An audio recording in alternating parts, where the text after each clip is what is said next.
Okay जी, बिस्मिल्लाहिर्रहमानिर्रहीम। ये आज का जो पिछला जो लेक्चर था वो हमने चैप्टर जो स्टार्ट किया था 10, chapter 10 serial port programming in PIC 18। ठीक है जी। तो उसके मैंने जितने रजिस्टर्स थे वो आपको बता दिए थे कि कौन कौन से रजिस्टर्स यूज़ होते हैं। उससे पहले हमने थोड़ी बहुत सीरियल डेटा और सीरियल कम्युनिकेशन के बारे में पढ़ा था। अगर मैं उसका क्विकली रिव्यू कर लूँ तो आपके पास सीरियल और पैरेलल दो टाइप्स की कम्युनिकेशन होती हैं। पैरेलल एक साथ डेटा जा रहा होता है मल्टीपल बिट्स, जबकि सीरियल में वन बाय वन जाता है। और एक लाइन ऑफ कम्युनिकेशन होती है, जबकि पैरेलल में मल्टीपल होती है। फिर अब जब हम सीरियल में आते हैं तो सिंक्रोनस और एसिंक्रोनस दो मोड्स होते हैं आपके पास। ठीक है जी। सो सिंक्रोनस में यह है कि वो ब्लॉक की शक्ल में डेटा जाता है, ब्लॉक ऑफ डेटा। और जो एसिंक्रोनस मोड है जो कि हम इस चैप्टर में यूज करते हैं, उसमें बाइट के फॉर्म में, मतलब 8 बिट्स होती हैं। ठीक है जी। तो उसमें start and stop bit add करके वो भेजा जाता है। So that is asynchronous mode. ठीक है जी। फिर वो जो तीन टाइप्स होती हैं, सिंपलेक्स, हाफ डुप्लेक्स और फुल डुप्लेक्स, वो भी मैंने एक्सप्लेन किया था कि वन वे अगर है या दोनों तरफ है लेकिन एक वक्त पे एक ही सेंड या रिसीव कर सकता है तो वो हाफ डुप्लेक्स कहलाता है। और जब दोनों एट अ टाइम सेंडिंग और रिसीविंग कर सकते हैं तो फिर उसको फुल डुप्लेक्स कहा जाता है। एग्जांपल्स भी मैंने आपको बताई थी। फिर उसके बाद हमने रजिस्टर्स पढ़े थे कुछ। ठीक है जी। रिसीविंग रजिस्टर और ट्रांसमिटिंग का रजिस्टर। ठीक है जी। फिर उसका ट्रांसमिटिंग और रिसीविंग का स्टेटस एंड कंट्रोल रजिस्टर्स। ठीक है, उसके अपने अपने बिट्स थे, वो भी हमने पढ़े थे कि कौन कौन सा बिट क्या काम करता है या एज अ फ्लैग कौन सा यूज होता है। फिर उसके बाद हमने एक PIR पेरिफेरल इंटरप्ट रजिस्टर जो है वो भी पढ़ा था। उसमें दो फ्लैग्स होती हैं, एक ट्रांसमिट के लिए और एक रिसीविंग के लिए। वो जब हाई होती है या लो होती है तो उसका क्या मतलब होता है, वो सारा मैंने एक्सप्लेन किया था। उसके बाद हम फिर आए थे स्टेप्स के, प्रोग्रामिंग आप सीरियल डेटा किस तरह भेजेंगे। तो ये उसके स्टेप्स हैं। ठीक है जी। ये भी क्विकली मैं आपको बता देता हूँ। सबसे पहले आपने क्या करना होता है, स्टेप फर्स्ट सेज के जो ट्रांसमिट रजिस्टर है उसमें आपने एक वैल्यू डालनी है। ये स्टेटस एंड कंट्रोल रजिस्टर है। ठीक है जी। इससे मोड सेलेक्ट होते हैं। ठीक है, एसिंक्रोनस मोड सेलेक्ट होगा, एड बिट डेटा फ्रेम, लो बॉर्ड रेट और ट्रांसमिट एनेबल। ठीक है, ये सारे फंक्शंस इस वैल्यू से इनेबल हो जाएंगे। तो दूसरा स्टेप जो है वो ये है कि जिस पिन पे को आपने ट्रांसमिट के लिए यूज होता है वो पोर्ट सी का पिन नंबर 6 होता है। तो उसको आपने एज एन आउटपुट सेट करना होता है, तो उसको क्लियर करना पड़ता है। ठीक है, जीरो करना पड़ता है, तब ये आउटपुट मोड में सेलेक्ट होता है। और फिर जो एक बॉर्ड रेट का मैंने आपको बताया था कि बॉर्ड रेट क्या चीज़ है। ठीक है जी। फिर आपका जो प्रेफरल डिवाइस कनेक्ट है पिक के साथ, उसका बॉर्ड रेट और इसका बॉर्ड रेट सेम होना चाहिए। तो अगर लेट सपोज उसका बॉर्ड रेट 9600 है, तो आपने फिर अपना पिक का जो है उसको एडजस्ट करना है 9600 पे। तो वो किस तरह होगा, वो एक फार्मूला था, वो मैंने आपको बता दिया था। ठीक है जी। टेबल 10.4 और 10.5 भी आप कंसल्ट कर सकते हैं डिफरेंट ऑसिलेटिंग फ्रीक्वेंसीज के लिए। तो SPBRG में एक वैल्यू आप डालेंगे जो कि उस फार्मूले से आप निकालेंगे, और जब आप इसको लोड करेंगे तो वो रिक्वायर्ड डिजायर्ड जो बॉर्ड रेट है वो अचीव हो जाएगा। उसके बाद जो है ये एक रिसीविंग का स्टेटस एंड कंट्रोल रजिस्टर होता है, इसका एक बिट होता है SPEN। ठीक है जी। इसको आपने हाई करना होता है। जब ये हाई होता है तब सीरियल पोर्ट इनेबल होता है, मतलब तब सीरियल पोर्ट काम कर सकेगा, ट्रांसमिटिंग एंड रिसीविंग। उसके बाद जो डेटा आपने भिजवाना होता है वो स्टेप नंबर 5 में आप उस रजिस्टर TX रजिस्टर में मूव कर देते हैं। उसके बाद आप कंटिन्यूसली मॉनिटर करते हैं PIR1 रजिस्टर का TXIF फ्लैग कि वो हाई है या लो है। ठीक है, तब जब तक वो हाई नहीं होता तो आप नेक्स्ट बाइट नहीं भेज सकते, क्योंकि वो फुल होता है। जब वो रेज्ड हो जाता है 1 तो वो खाली हो जाता है, मतलब वो ट्रांसमिशन हो चुकी होती है। उसके बाद आप लूप पे वापस स्टेप नंबर 5 पे नेक्स्ट डेटा आप सीरियली ट्रांसमिट कर सकते हैं। सो this is how it works. ठीक है जी। सो ये सारे स्टेप्स है 7, तो यही बाद में आपके यूज होती हैं। ठीक है। अच्छा, एग्जांपल 10.2 दैट सेज के राइट अ प्रोग्राम के भी जी जो है लेटर जी वो आपने पिक पे वो करना है।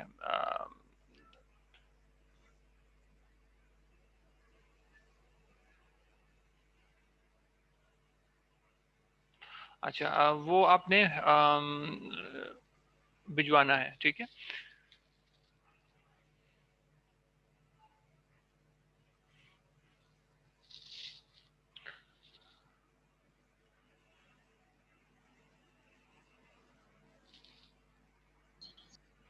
अच्छा, अगर हम स्टेटमेंट देख ले, write a program for the PIC to transfer the letter G, तो जी जो है उसका जो भी ASCII कोड है वो खुद हो जाएगा। आपने सिर्फ जी जो है वो ट्रांसमिट करना है सीरियली। एक ही लेटर है, एक ही मतलब बाइट है, सिंगल बाइट डेटा है, तो एक ही दफा आप भिजवाएंगे। सीरियली भिजवाना है 9600 बॉट पे और कंटिन्यूसली भेजना है, ठीक है। मतलब आपने लूप चला के बार बार इसको भिजवाना है। और एक्सटेल फ्रीक्वेंसी जो है, क्रिस्टल ऑसिलेटिंग फ्रीक्वेंसी, वो 10 मेगाहर्ट्ज है। तो आप टेबल 10.4 से SPBRG की वैल्यू वहां से देख सकते हैं। और अगर बेटर यही है कि आप फार्मूला के तहत उसको डिराइव करें, उस वैल्यू को फाइंड करें।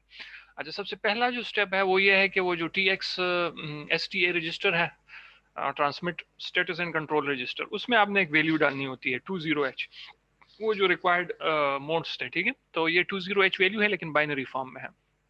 ये आपने वर्किंग रजिस्टर में लेके फिर आप क्या करते हैं, इसको TX STA रजिस्टर में लेके जाते हैं, तो वो मोड सारे सेलेक्ट हो जाते हैं। फिर बॉड रेट, ठीक है, सेट करना होता है। ये एक वैल्यू है 9600 के हिसाब से, ठीक है, फाइंड हुई है। तो ये फिर आपने SPBRG रजिस्टर में मूव कर दिया। अच्छा, इसके बाद फिर आप क्या करते हैं, जो आपका ट्रांसमिट पिन है पोर्ट C का, उसको आप क्लियर करते हैं, 0 करते हैं, ताकि वो आउटपुट के लिए सेलेक्ट हो जाए, ठीक है। तो ये उसके लिए स्टेटमेंट हो गई। BSF, ये अच्छा ठीक है, ये ट्रांसमिट सीरियल पोर्ट इनेबलिंग के लिए वो रिसीवर का जो स्टेटस एंड कंट्रोल रजिस्टर है, उसका जो बिट है SPEN सीरियल पोर्ट इनेबल, वो आपने सेट करना है ताकि इनेबल हो जाए। उसके बाद फिर आपने डेटा भिजवाना है। जी डेटा है, अब ए यहाँ इसलिए लिखा है क्योंकि ये एक ASCII कोड इसका फिर जाएगा, ठीक है जी। जिस तरह आपका बाइनरी, डेसिमल या हेक्सा में होता है, लेकिन कैरेक्टर्स जो लेटर्स जो है वो आप ASCII कोड उसका भिजवाते हैं जी। तो फर्स्ट पीस में आप लिख देते हैं ए के साथ, तो ये इसका ASCII कोड वर्किंग रजिस्टर में चला जाएगा। उसके बाद आप फिर बिट टेस्ट करते हैं, मॉनिटरिंग करते हैं PIR1 का TXIF फ्लैग। ये जब तक ये हाई ना हो तो ये चलता रहेगा। तो ये स्किप नेक्स्ट इंस्ट्रक्शन तब करेगा जब हाई हो। तो ये जब तक ये 0 रहेगा तो दैट मीन्स कि वो ट्रांसमिट डेटा अभी नहीं हुआ। अच्छा, तो वो जब हाई होगा तो जाहिर बात है वो ट्रांसमिट हो चुका होगा, तो फिर वो ये स्किप हो जाएगा लूप और नीचे ये, ठीक है, आप मूव WF-TX राइट, ठीक है। तो वो जो डेटा है वर्किंग रजिस्टर का वो TX राइट में चला जाएगा और इस तरह ये लूप चलता रहेगा। सो this is how serial transmission works, ठीक है। तो ये सारे स्टेटमेंट्स उसी के हवाले से हैं। ये तो सिंगल कैरेक्टर था ना, सिंगल लेटर था जी 8 बिट्स का, ठीक है। अब नेक्स्ट एग्जांपल जो है उसमें यही भिजवाना है इसी कॉन्फ़िगरेशन के साथ, लेकिन अगर आप यहाँ पे देख लें तो YES यस आपने भिजवाना है। सो दैट मीन्स कि 3 डिफरेंट कैरेक्टर्स यहाँ पे है, तो वो आपने भिजवाना है, ठीक है जी। तो ये तो 3 है। तो बेटर ये है कि क्योंकि हम एक सब रूटीन लिख दें सीरियल डेटा ट्रांसफर के लिए। वहाँ तो एक सिंगल था तो इसलिए हमने सब रूटीन नहीं लिखा, वही जी था, वो तो सिंपल था। यहाँ पे हम सब रूटीन यूज करेंगे। उसकी वजह यह है कि बार बार हमने ट्रांसमिट करना है लेकिन डिफरेंट वर्ड्स, YES, ये 3 है, ये लेट्स सपोज 15 कैरेक्टर्स हो गए, तो फिर अब 15 टाइम्स तो आप ट्रांसमिट के वो स्टेटमेंट्स बार बार लिखेंगे तो वो तो ठीक नहीं है। तो इसलिए आप क्या करते हैं, सब रूटीन बना देते हैं ट्रांसमिट के लिए, ठीक है। तो वो यहाँ पे हम सब रूटीन यूज करेंगे ट्रांसमिशन के लिए। वही स्टेटमेंट्स जो बार बार रिपीट होते हैं Y, E और S तीनों के लिए, तो वही स्टेटमेंट्स हम एक सब रूटीन में डाल देंगे और फिर हम कॉल करेंगे सब रूटीन। सब रूटीन का नाम यहाँ पे TRANS ट्रांसमिट के नाम से बनाया हुआ है, ये आपका सब रूटीन होगा, ठीक है जी। इसके स्टेटमेंट्स अगर मैं पहले बता देता हूँ और फिर बाद में ऊपर प्रोग्राम चेक करते हैं। इसके स्टेटमेंट्स अगर आप देख लें तो सिंपल 4 स्टेटमेंट्स है। फर्स्ट स्टेटमेंट वो है बिट टेस्ट करता है, वही वो जो ऊपर एग्जांपल में था कि जब तक वो फ्लैग हाई ना हो तो ये लूप चलता रहे, केप्ट मॉनिटरिंग होती रहे। तो जब फ्लैग हाई हो जाता है तो दैट मीन्स कि वो जो आपका बाइट था वो ट्रांसमिट हो चुका है। जब ट्रांसमिट हो चुका है तो उसके बाद आप फिर नेक्स्ट उसके लिए जाते हैं ना, नेक्स्ट कैरेक्टर के लिए या नेक्स्ट डेटा के लिए, नेक्स्ट बाइट के लिए, ठीक है। तो BRAS1 ये जो लूप है ये जब हाई हो जाएगा PIR1 रजिस्टर का TXIF फ्लैग, और ये हाई तब होता है जब आपका वो डेटा ट्रांसमिट हो जाता है। अच्छा, तो फिर ये क्या करता है, मूव WF। अच्छा, वर्किंग रजिस्टर में जो वैल्यू होगी पीछे से जो आपने भिजवा वो की होगी, वो ट्रांसमिट रजिस्टर में चली जाएगी। जब ट्रांसमिट रजिस्टर में चली जाएगी तो फिर अब इस डेटा की बारी होगी ट्रांसमिट होने की। तो फिर ये रिटर्न करता है और वापस ये इसी तरह चलता रहता है। तो ये हम इस प्रोग्राम के कॉन्टेक्स्ट में ये स्टेटमेंट्स पढ़ेंगे। मैं सिर्फ TXIF फ्लैग के वो कंडीशंस आपको बता देता हूँ यहाँ पे जी, ये है,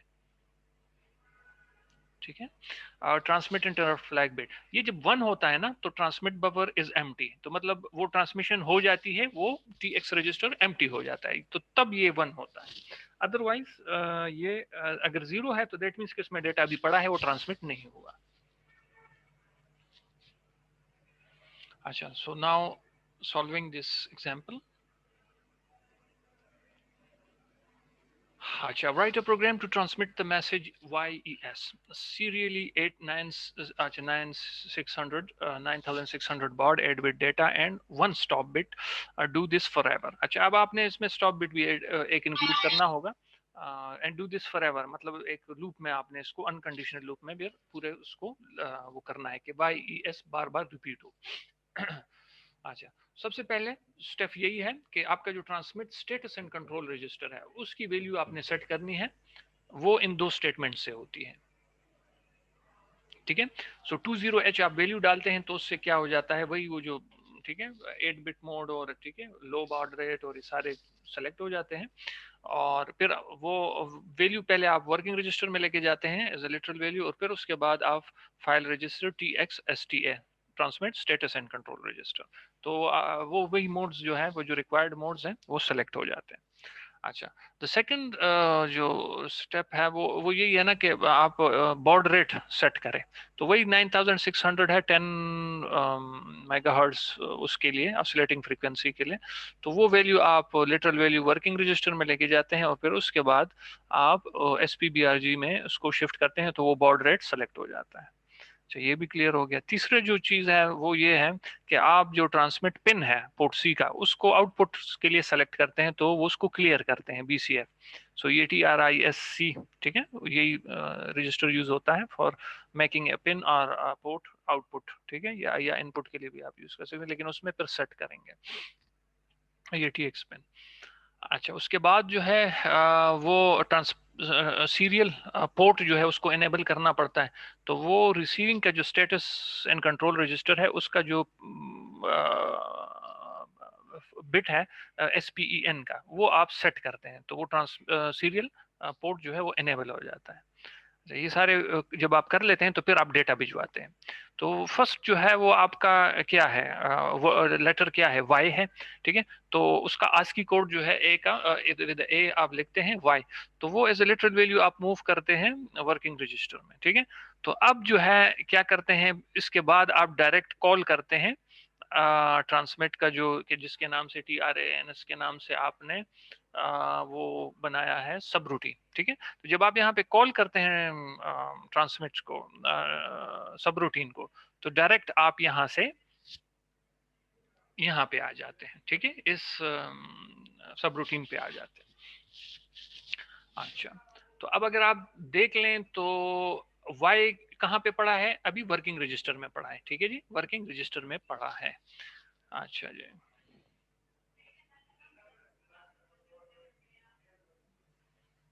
अच्छा बिट टेस्ट, तो सबसे पहले वो जो PIR का वो जो है जो मॉनिटरिंग जिस बिट की आपने करनी है, ठीक है, वो यहाँ पे स्टार्ट हो जाती है। तो अगर वो 0 है लेट सपोज, तो ये रिपीट होगा, ये स्टेटमेंट ये रिपीट होता होगा। लेकिन अगर 0 तब होता है जब TX रजिस्टर में कुछ वैल्यू होती है, तो अभी तो कुछ वैल्यू गई ही नहीं है उसमें, तो वो तो एम्प्टी है। तो जब एम्प्टी होता है तो बाय डिफॉल्ट PIR का TXIF फ्लैग है वो हाई होता है। तो अब इस स्टेज पे ये पहले से हाई है, क्योंकि अभी हमने TX रजिस्टर में कोई वैल्यू मूव ही नहीं की है, तो वो पहले से ही 1 है। जो जब 1 है, सो बिट टेस्ट द फाइल जो वो तो टेस्ट हो गया, स्किप इफ सेट, तो ये स्किप हो जाएगा, ये BRA का जो ये है ना, ये स्किप हो जाएगा क्योंकि वो पहले से 1 है। 1 क्यों है, क्योंकि डेटा नहीं है TX रजिस्टर में। TX रजिस्टर जब 0 होता है तो TXIF फ्लैग 1 होता है। ये ऊपर मैंने अभी आपको इस स्टार्ट से पहले बता दिया था। अच्छा, तो जब ये स्किप हो जाता है तो डायरेक्ट आप यहाँ पे आ जाते हैं, ठीक है। तो वर्किंग रजिस्टर में क्या पड़ा था, वाई पड़ा था ना, ये यहाँ पे, ठीक है, जो मूव हुआ था वाई। तो वो y जो है वो चला जाता है tx रजिस्टर में। अब जब tx रजिस्टर में वैल्यू चली जाती है ना, तो उसकी ट्रांसमिटिंग स्टार्ट हो जाती है। वो मैंने आपको बताया था ना कि tx रजिस्टर से के बाद फिर एक इंटरनल रजिस्टर होता है ट्रांसमिट शिफ्ट रजिस्टर। तो वो उसके साथ वो स्टॉप एंड स्टॉप बिट भी इंक्लूड करता है, और फिर वो उसकी ट्रांसमिटिंग फिजिकली जो है वो स्टार्ट कर देता है। शिफ्ट रजिस्टर का यही मतलब है कि वो शिफ्टिंग करता है एक एक बिट को, ठीक है, आगे पिंस पे वो फॉरवर्ड करता रहता है। अच्छा, जब ये y यहाँ पे चला गया तो इसकी ट्रांसमिटिंग स्टार्ट हो जाएगी। अच्छा, अब यहाँ उसके बाद रिटर्न है, मतलब ये आप वापस ऊपर जाएं जहां से आए थे, तो हम यहाँ, ठीक है, इस डिले को जब कॉल किया गया था तो हम वहां पे गए थे। तो अब ये तो हो गया ना, तो इसके बाद का जो स्टेटमेंट है वो ये है। तो अब y तो चला गया ना, ठीक है, इसी दौरान चला गया होगा। तो अब e जो है उसकी बारी है ना, सेकंड कैरेक्टर जो है वो y के बाद e है। तो अब e जो है वो एज ए लिटरल वैल्यू आप वर्किंग रजिस्टर में लेके जाते हैं। इमीडिएटली आफ्टर दैट आप फिर दोबारा सब रूटीन को कॉल करते हैं। जब आप दोबारा सब रूटीन को कॉल करते हैं तो आप यहाँ पे आ जाते हैं, ठीक है जी। तो आप जब यहाँ पे आ जाते हैं इस स्टेटमेंट में, first statement of the subroutine, तो यहाँ पे अब मॉनिटरिंग स्टार्ट हो जाएगी। So bit test and skip if set, क्या चीज, किस चीज को आप टेस्ट करेंगे, PIR1 रजिस्टर का TXIF फ्लैग, ठीक है जी। तो अगर वो लेट्स सपोज हम एज्यूम करते हैं कि वो Y जो है वो अभी तक नहीं गया, उसके कुछ बिट्स चले गए हैं या कुछ बिट्स रहते हैं वगैरह, या किसी वजह से अभी नहीं ट्रांसमिट नहीं हुआ है, तो जब उस केस में जब TX रजिस्टर में वो Y पड़ा है अभी, तो TXIF जो फ्लैग है उसकी वैल्यू क्या होगी, उसकी वैल्यू 0 होगी। क्योंकि वो उसमें जब डेटा पड़ा होता है तो ये 0 होता है। ये 1 तब होता है जब वो खाली हो जाता है, उसकी ट्रांसमिशन हो जाती है। तो लेट सपोज अभी वो डेटा वाई जो है वो ट्रांसमिट नहीं हुआ, तो TXIF 0 रहेगा। जब 0 रहेगा तो ये तो नेक्स्ट स्टेटमेंट पे आएगा, स्किप नहीं करेगा। स्किप तो ये तब करेगा जब TXIF सेट हो 1 हो। तो अब 0 है, जब 0 है तो ये नेक्स्ट स्टेटमेंट पे आएगा, सो ब्रांच करेगा S1, दोबारा आप यहाँ पे आएंगे। तो इट विल केप्ट मॉनिटरिंग। तो लेट सपोज अब वाई चला गया, ट्रांसमिट हो गया, तो TX रजिस्टर जो है वो तो खाली हो गया ना। तो जब TX रजिस्टर एम्प्टी हो जाता है तो इमीडिएटली जो PIR1 का TXIF फ्लैग है वो हाई हो जाता है, वो 1 हो जाता है। उसका यही मतलब है कि वो ट्रांसमिटिंग हो गई, ट्रांसमिशन हो गई उस बाइट की। अच्छा, अब जब ये हो जाता है ट्रांसमिटिंग, तो TX रजिस्टर की वैल्यू जब 0 हो जाती है तो TXIF फ्लैग हाई हो जाता है। तो स्किप इफ सेट, तो अब ये नेक्स्ट इंस्ट्रक्शन को ये इसको स्किप करेगा क्योंकि वो सेट हो गया है, ठीक। तो जब ये स्किप करेगा तो मूव WF TX रैक। तो अब वर्किंग रजिस्टर में क्या पड़ा है, अब ई पड़ा है। अगर आपको याद हो ना, हम यहाँ से आए थे ना कॉल रहे, तो ई हमने वर्किंग रजिस्टर में लेके गए थे। तो अब जो ई है वो एक्चुअली TX रजिस्टर में चला जाएगा, तो उसकी ट्रांसमिटिंग स्टार्ट हो जाएगी। फिर हम वापस रिटर्न करेंगे। तो हम यहाँ से आए थे ना इस कॉल डिले के, ठीक है, कॉल ट्रांस का जो है वहां से आए। तो अब उसके बाद जो है वो एस की बारी है। तो वो आपने as a literal value move कर दी वर्किंग रजिस्टर में। उसके बाद आपने दोबारा सब रूटीन कॉल की, अब दोबारा टेस्टिंग स्टार्ट हो गई। अगर वो चली गई है, नहीं चली गई तो ये चलता रहेगा लूप, और अगर वो ट्रांसमिट हो गया है तो वो ये स्किप करके इसमें आ जाएगा, ठीक है। तो जो एस पड़ा था वर्किंग रजिस्टर में वो फाइल रजिस्टर TX रैग में चला जाएगा, फिर उसकी ट्रांसमिटिंग स्टार्ट हो जाएगी। वापस आप रिटर्न करें, जब आप वापस रिटर्न करेंगे तो आप यहाँ पे आएंगे। अच्छा, मूव LW0, ये 0 यही है कि पर्ज द बफर, मतलब YES के दरमियान आप कुछ ना भेजें, थोड़ी देर बाद कुछ चीज भेजें तो वो YES की वो डिफ्रेंशिएशन रहेगी, ठीक है। तो वापस वही, ठीक है, रहेगा। और ये ब्रांच ओवर दोबारा Y पे चला जाएगा, और ये इस तरह मतलब ये जो है इसका जीरो, नल मतलब कोई वैल्यू नहीं। वो जिस तरह हम वाई ई एस लिख देते हैं ना, तो बीच में स्पेस देते हैं ना next Y E S display करने के लिए, या जो भी है, या आप लिखते हैं एक वर्ड कंप्लीट हो गया ना, तो फिर आप स्पेस देते हैं। सो आप कंसिडर करें कि एक स्पेस है, जीरो है, नथिंग। तो फिर आप जीरो को वर्किंग रजिस्टर में लेके जाते हैं, फिर आप कॉल करते हैं वही, ठीक है, वो जो सारा ठीक है वो चला था, वो उसी तरह चला जाएगा, जीरो चला जाएगा, फिर वो आप वापस ऊपर आएंगे तो ब्रांच ओआर, तो ओआर ओआर कहाँ पे है, वो यहाँ पे है, तो वापस वाई पे आप जाते हैं, तो फिर यह सारा प्रोसेस रिपीट होता है और इस तरह ये चलता रहता है विद सब रूटीन। सो वाई ई एस जो है ये बार बार चलेगा, क्योंकि यहाँ पे लिखा गया है डू दिस फॉर एवर, ठीक है। सो ये इस तरह काम करेगा। So this is how this program works, ठीक है। तो इसकी मैकेनिज्म आपको समझ आ गई। किसी का अगर कोई क्वेश्चन है तो वो बता सकता है, पूछ सकता है अभी।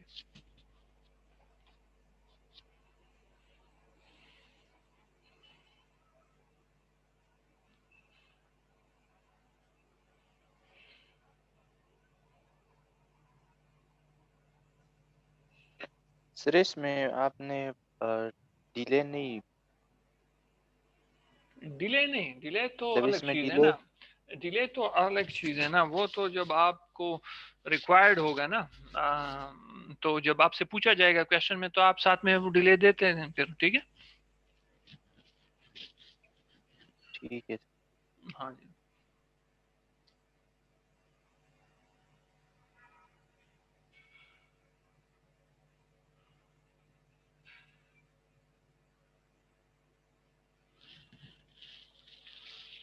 वो जब आपसे लेट सपोज अगर क्वेश्चन में वो बता देते हैं कि वाई और ई के दरमियान आप इतना मतलब फर्क होना चाहिए, इतनी मिली सेकंड्स का, या ठीक है सेकंड्स का डिले, या पूरा जो वाई ई एस चला जाता है उसके और फिर नेक्स्ट वाई ई एस के दरमियान इतना होना चाहिए, तो उस हिसाब से फिर आप डिले सब रूटीन लिखेंगे और उसको कॉल करेंगे।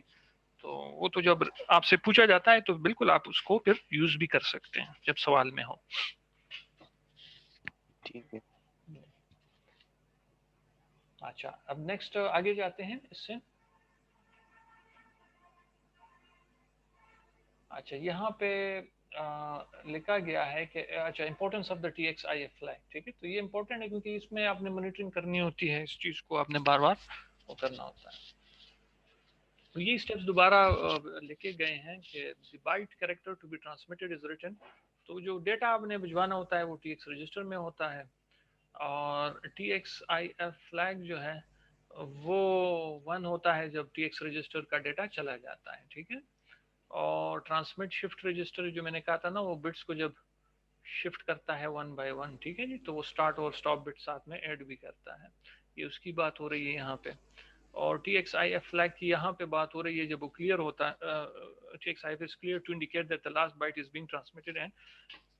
अच्छा, जब T X I F flag से आपको पता लगता है कि वो डेटा चला गया है या नहीं चला गया, उसी को आप मॉनिटर करते रहते हैं, ठीक है। और बाकी यही वही बातें हैं, ठीक है, जो मैंने ऊपर एक्सप्लेन की थी। अच्छा, अच्छा अब ये तो ट्रांसमिटिंग थी ना, अब हम आते हैं रिसीविंग, ठीक है। उसका जो दूसरा वो है सीरियल, वो भी सीरियल डेटा था, मतलब आप ट्रांसमिट कर रहे थे। अब सीरियल पोर्ट के थ्रू ही सीरियल के डेटा होगा, लेकिन आप जब रिसीव करते हैं तो उसकी प्रोग्रामिंग आप किस तरह करते हैं, ठीक है। ट्रांसमिटिंग तो ये है कि आपके पास डेटा है और आप उसको भिजवा रहे हैं। रिसीविंग का यह है कि आपके पास डेटा कहीं से आ रहा है, बाहर से डेटा आ रहा है, तो वो फिर आपने क्या करना होता है, उसको आपने एक्सेप्ट करना होता है, उसको आपने स्टोर करना होता है, ठीक है जी। तो वो कैसे काम करता है, ये उसके लिए ये जो 7 स्टेप्स जिस तरह वहां भी थे, तो यहाँ भी 7 स्टेप्स हैं। तो इसमें थोड़ा सा बस फर्क है, वो हम देखते हैं। फर्स्ट तो हम स्टेप नंबर 1 देखते हैं कि इसमें क्या कहा गया है। अच्छा, जिस तरह वहां पे सबसे पहला स्टेप यही था कि transmit status and control register, उसकी वैल्यू आपने सेट करनी थी। तो यहाँ पे आपने जो रिसीव का वो स्टेटस एंड कंट्रोल रजिस्टर है, उसकी वैल्यू सेट करनी है अकॉर्डिंगली, जिस तरह वो ऑप्शंस हैं आपके पास, ठीक है जी। सो अगर आप यहाँ स्टेटमेंट पढ़ ले, so the R C S T A receiving status and control register is loaded with the value 90H to enable. जब आप ये वो उसके सारे फ्लैग्स पढ़ेंगे ना ऊपर, तो उसमें जब आप 90 जिस तरह है 9 किस तरह होगा आपका, 1001 और बाकी जीरोस, ठीक है। 8 बिट्स जब आप बने तो उससे 90H वैल्यू बनेगी। तो वो जो बिट नंबर D7 है और D4 है, तो वो सिर्फ 1 होंगे, बाकी सारे जीरोस होंगे। तो उससे फिर वो जो रिक्वायर्ड वो आपकी है मोड्स वो सेलेक्ट हो जाएंगे, ठीक है। तो इसमें जो है continuous receiving in addition to the 8 bit data size option, ठीक है। तो ये 90H, वहां पे आपने 20H करना था, यहाँ पे 90H करेंगे। अच्छा, इसके बाद स्टेप नंबर 2 कहा जा रहा है कि transmit status and control register, उसको भी आपने एक वैल्यू से लोड करनी है विद द वैल्यू 00H। वजह उसकी क्या है? To choose the low baud rate option, ठीक है जी। वो जिस तरह मैंने कहा ना, वो डबल बॉड रेट ना हो जाए, ठीक है। तो उसमें आपने जीरो को सेलेक्ट करना होता है, तो इसलिए ये वैल्यू आपने उसमें लोड करनी है। अच्छा, फिर आपने बॉर्ड रेट सिलेक्शन करनी होती है कि कितना है, ठीक है। जो रिक्वायर्ड बॉर्ड रेट है उसी हिसाब से जो भी वैल्यू बनेगी वो SPBRG में आपने लोड करनी है। ये एग्जैक्टली वही प्रोसेस है जो ट्रांसमिट में भी था, ठीक है। सो ये मैं ऑलरेडी कर चुका हूँ। Step number 4। अच्छा, ये भी सेम उसी तरह है। वहां TX पिन को हमने आउटपुट पे वो सेलेक्ट किया था ना, एनेबल किया था। यहाँ पे RX pin of port C, मतलब पोर्ट C का जो रिसीविंग पिन है उसको हमने इनपुट मोड पे सेलेक्ट करना है। तो इनपुट मोड के लिए यही है कि वो आप उसको सेट करते हैं, ठीक है, बिट सेट। तो ये भी बस सिर्फ ये है कि वहां पे आपने क्लियर करना था, यहाँ पे आपने सेट करना है। वहां पे पिन नंबर 6 था पोर्ट C का, यहाँ पिन नंबर 7 है। सो ये डिफरेंस है। अच्छा, फिर स्टेप नंबर 5। अच्छा, वहां पे अगर आप क्या दो तो PIR1 रजिस्टर का TXIF फ्लैग जो था, ट्रांसमिट जो इंटरप्ट फ्लैग था, उसको हम मॉनिटर करते थे। यहाँ पे आप RCIF जो फ्लैग है PIR1 का रजिस्टर का, वो मॉनिटर करेंगे। तो जब ये हाई होता है तो इसका मतलब होता है वहां जब हाई का मतलब क्या आता है कि वो आपका रजिस्टर जो है ट्रांसमिट रजिस्टर वो खाली हो गया है, तो तब हाई होता था। यहाँ उसका उलट है, क्योंकि यहाँ पे आपके पास डेटा आ रहा है, तो जब पहुंच जाता है और वो रिसीविंग रजिस्टर जो है वो उसमें डेटा आ जाता है, तो यहाँ पे ये फ्लैग हाई हो जाता है कि जी डेटा पहुंच गया है। तो यहाँ पे जब वो रिसीविंग रजिस्टर फुल होगा तो आपके पास ये फ्लैग रेज हो जाएगा, और अगर वो जीरो है तो ये फ्लैग भी जीरो ही रहेगा, ठीक है। तो जो मॉनिटरिंग करनी है वो आपने यहाँ पे करनी है इस फ्लैग का, लेकिन वो उलट लॉजिक है ट्रांसमिट का, क्योंकि वो प्रोसेस ही उलट है ना। ट्रांसमिट आप भिजवा रहे हैं और रिसीव आप रिसीव कर रहे हैं। अच्छा, व्हेन RCIF इज रेज्ड, वो तब रेज्ड होगा जब RC रजिस्टर में कोई वैल्यू आएगी। तो जब when it has the byte, when it has the data RC register में, so it contents are moved into a safe place. तो जाहिर बात है डेटा तो रिसीव हो गया, वो आपने अभी कहीं के लेके जाना है, किसी और पोर्ट को भिजवाना है या मेमोरी में रखवाना है, जो भी करना है, ठीक है। तो वो आप फिर इमीडिएटली करेंगे, क्योंकि जब आप RC रजिस्टर को वो करेंगे, इससे डेटा रिमूव करेंगे, तो नेक्स्ट बाइट रिसीव होगा ना, ठीक है। तो बाइट बाय बाइट आ रहा होता है डेटा, ठीक है। तो वो आपने सेफ प्लेस पे उसको लेके जाना होता है ताकि नेक्स्ट बाइट आ सके RC रजिस्टर में। अच्छा, स्टेप नंबर 7 यही है कि वो जो नेक्स्ट कैरेक्टर जो आप रिसीव करेंगे उसको आप स्टेप 5 पे जाएंगे, वापस मॉनिटरिंग पे जाएंगे, ठीक है। स्टेप 5। सो ये सारे वो जो स्टेप्स थे ये उस हवाले से थे कि आप रिसीविंग के लिए प्रोग्रामिंग आप इस तरह वो करेंगे। अच्छा, अब ये एक एग्जांपल है 10.4, इसकी स्टेटमेंट्स को आप जरा देख लें।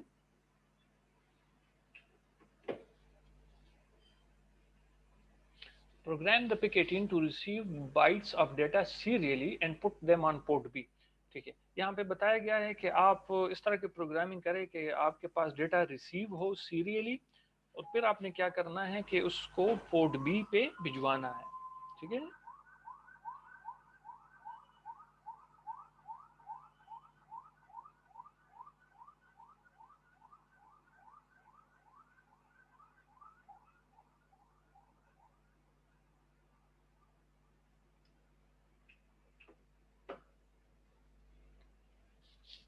अच्छा, set the baud rate at 9600 8 bit data and one stop bit. ये वो कंडीशंस भी लगाई गई कि इस तरह आपने इसको सेट करना है। अच्छा, तो सबसे पहला स्टेप जो कि यहाँ पे बताया गया था वो अगर है तो वो RC status and control register की वैल्यू सेट करनी है 90H। तो वो यहाँ पे अगर आप देख लें, so this is equivalent to 90, ठीक है जी, ये बाइनरी फॉर्म में है, ठीक है, दिस इज 90H इक्विवेलेंट। तो ये बाइनरी में है, वो आप उसको 90H भी हेक्सा में लिख सकते हैं।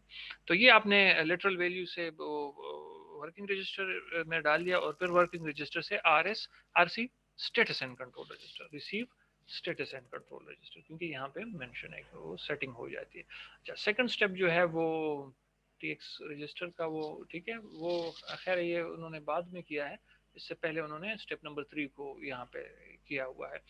तो बॉड रेट के लिए आप एक वैल्यू उठाते हैं, अगर 9600 बॉड रेट है और 10 मेगाहर्ट्ज की क्रिस्टल फ्रीक्वेंसी है तो फिर यही वैल्यू बनेगी। अदरवाइज अगर उसमें कोई चेंजेस है तो आप वैल्यू निकाल सकते हैं, फार्मूला मैंने आपको बताया था, तरीका भी, प्रोसेस भी आपको पता होगा, तो उसको आप निकाल सकते हैं। तो ये वैल्यू जो है ये लिटरल वैल्यू वर्किंग रजिस्टर में जाएगी और उसके बाद ये सीरियल पोर्ट का जो बॉर्ड रेट जनरेटर रजिस्टर है SPBRG, उसमें ये शिफ्ट हो जाएगी, तो बॉर्ड रेट सेलेक्ट हो जाएगा। अच्छा, वो जो ये स्टेप नंबर 2 था ना, वो अब यहाँ पे हो रहा है कि वो जो स्टेटस कंट्रोल रजिस्टर है उसकी आप वो कर लें, नहीं वो इसके बाद है, ये स्टेप नंबर 4 के बाद है। स्टेप नंबर 4 में कहा गया है कि वो जो इनपुट पिन है पोर्ट सी का, उसको आपने इनपुट मोड पे सेलेक्ट करना है, तो सेट करना है। तो ये आप करा देंगे जो BSF, ठीक है, वो TRISC, तो पोर्ट सी का जो है ये रजिस्टर सेटिंग करता है इनपुट आउटपुट की, तो सेट करता है RX पिन को, ठीक है, तो ये इनपुट मोड में सेलेक्ट हो गया, तो now this pin can receive the data. अच्छा, अब वो जो स्टेप नंबर 2 है वो अब यहाँ पे किया गया है, भाई TXSTA रजिस्टर में जीरो वैल्यू लोड करे ताकि लो बॉड रेट सेलेक्ट हो जाए। यहाँ पे वो किया गया है कि क्योंकि जीरो वैल्यू लेके जानी है तो बस क्लियर कर ले फाइल TRISP। अच्छा, ये सॉरी, ये उसके लिए नहीं है, ये जो यहाँ पे बताएंगे कि वो फिर डेटा आपने भिजवाना है पोर्ट बी को, पोर्ट बी पे आपने डेटा भिजवाना होता है। तो जो पोर्ट बी पे जब आपने डेटा भिजवाना होता है तो पोर्ट बी तो एज एन आउटपुट पर यूज होगा, तो जब आउटपुट यूज होगा तो उसको पहले से आपने पूरे पोर्ट बी को एज एन आउटपुट मोड पे सेलेक्ट करना होता है। सो इसलिए आपने जीरोस को भिजवाना होता है TRISB पे, तो ये आउटपुट पे सेलेक्ट हो जाता है। अच्छा, अब बिट टेस्टिंग स्टार्ट हो जाती है कि भाई कोई डेटा रिसीव हुआ है या नहीं। तो अगर रिसीव नहीं हुआ तो वो RCIF फ्लैग जीरो रहेगा, जब जीरो रहेगा तो ये लूप चलता रहेगा, और जब रिसीव हो जाएगा तो फ्लैग हाई हो जाएगा, जब फ्लैग हाई हो जाएगा तो ये स्किप हो जाएगा नेक्स्ट इंस्ट्रक्शन, और फिर आप यहाँ पे आ जाएंगे। तो आप यहाँ पे आते हैं तो क्या करते हैं, रिसीविंग रजिस्टर में वो डेटा पड़ा होता है, वो आप यहाँ आपको बताया गया है ना कि पोर्ट बी पे लेके जाए, तो डायरेक्ट आप यहाँ से पोर्ट बी पे उसको शिफ्ट करते हैं, file to file register MOVFF। फिर उसके बाद आप वापस आते हैं ब्रांच R1, तो वो दोबारा फिर आप टेस्टिंग करते हैं कि कोई नेक्स्ट वैल्यू तो नहीं आए, तो इस तरह ये चलता रहता है, ठीक है। अगर नेक्स्ट वैल्यू लेट सपोज नहीं आई तो वो जीरो रहेगा, और जब आ जाती है तो वो 1 हो जाएगा, और फिर अगेन वो डेटा ये स्किप होगा और वापस यहाँ पे आएगा, ठीक है, तो इस तरह ये चलता रहेगा। यहाँ पे जो स्टेप 2 में होता उसकी वैल्यू चूंकि बाय डिफॉल्ट जीरो होती है, इसलिए उन्होंने यहाँ पे स्टेप 2 को किया ही नहीं है, तो बस ठीक है, वो जीरो वैल्यूज ऑलरेडी पड़ी होती है तो इसको करने की जरूरत नहीं है। अच्छा, सो this is about receiving the data in serially data जब आप रिसीव करते हैं पिकेटीन में, तो इस तरह ये पूरा है। इसमें अगर कोई सवाल है तो बताएं। 1 मिनट रहता है इस सेशन में, फिर ये जूम सेशन एक्सपायर होगा, तो तकरीबन 10 मिनट के बाद मैं दोबारा नेक्स्ट सेशन क्रिएट करूंगा, तो उसमें आगे हम कुछ टॉपिक है वो कवर करेंगे। अभी फिलहाल अगर इस सवाल में कोई है आपका, इस एग्जाम्पल में कोई सवाल है तो अभी पूछ लें, 1 मिनट रहता है। ठीक है सर। अच्छा, मैं पार्टिसिपेंट्स आज ज़्यादा हैं, करीबन 11 पार्टिसिपेंट्स एक्टिव हैं अभी। तो वही अनाउंसमेंट मैं रिपीट कर देता हूँ कि आपका जो जितने भी लेक्चर्स हैं वो रिकॉर्डेड, वो मैंने एलएमएस पे अपलोड कर दिए हैं, वो आप काइंडली जाके देख लें। आज के लेक्चर्स भी मैं अपलोड कर दूंगा। असाइनमेंट 2 मैंने अपलोड किया हुआ है, वो आप फ्राइडे डेडलाइन है, वो आप उसको कर लें। और सर असाइनमेंट 3 जो है, सर जी जी, सर क्विज अभी है। सर ये